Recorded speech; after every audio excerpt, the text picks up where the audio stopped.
Babile, Baga Shantele. All you freaky assholes from the north. Goedenavond, je bent het weer. Ik vind het een beetje dat ik wat omheen zie, maat. Maar ik was hoogstwaarschijnlijk derde zie. Ik vond het een prachtige jongen. Het weer mooi. Ik ben eens een keer van Hoens. Ik ben het net zo vaak voor, dus het is fijn dat je een keer Oerijn eens een keer wat organiseert. Die commissie, hoe heet die commissie eigenlijk? Commissie Oerijn.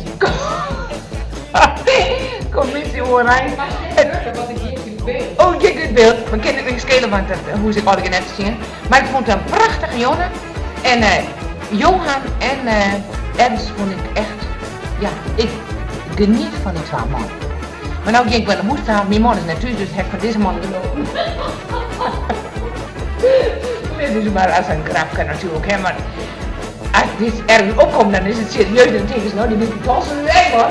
Maar het is natuurlijk als een grap bedoeld, want ik heb dus een man, die is natuurlijk, die zit nou in Saudi-Arabië, maar ik bedoel, die komt altijd weer.